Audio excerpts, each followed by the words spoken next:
Hindi ako lumaki na naniniwala sa Diyos. Para sa akin, walang kwenta ang panalangin.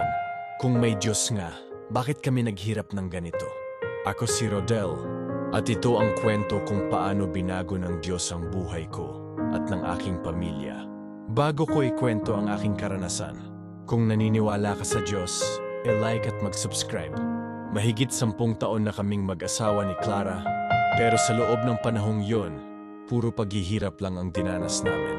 Ako, isang construction worker, pagod na pagod araw-araw sa trabaho pero kahit anong kayod ko, hindi sapat ang kita ko. Si Clara, naglalaba sa umaga, nagtitinda sa hapon, pero kahit anong diskarte niya, kulang pa rin ang pera namin.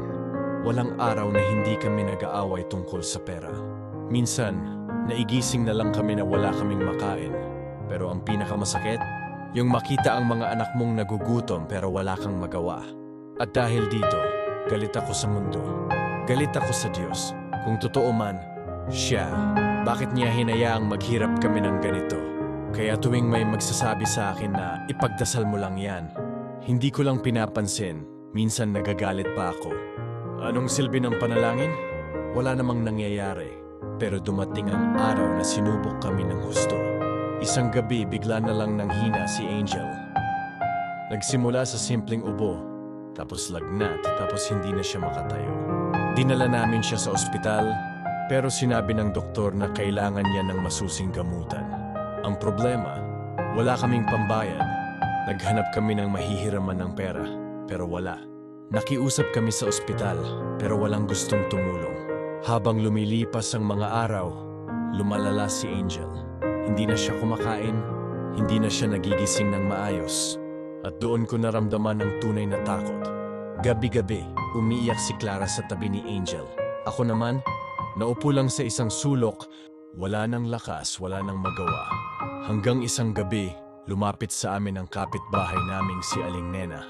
Rodel, Clara, ipagdasal niyo si Angel. Walang imposible sa Diyos. Gusto ko sanang sumagot. Gusto kong sabihin na walang kwenta ang panalangin, pero hindi ko nagawa. Kasi sa loob-loob ko, alam kong wala na akong ibang pwedeng gawin.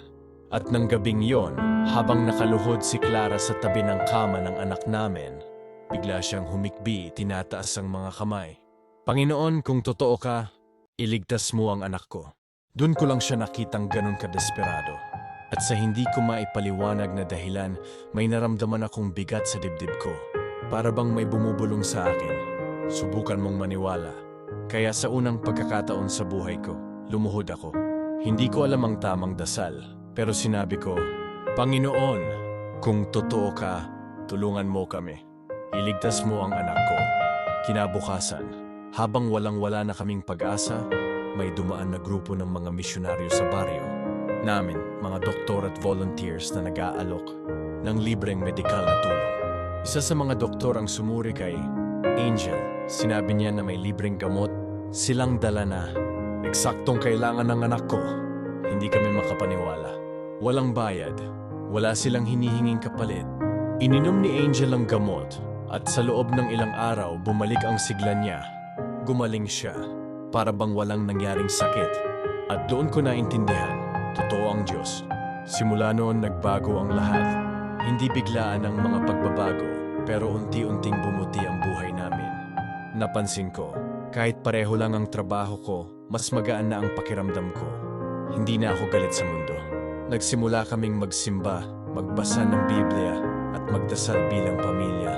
At hindi nagtagal, dumating ang mas maraming biyaya. Nagkaroon ako ng mas maayos na trabaho.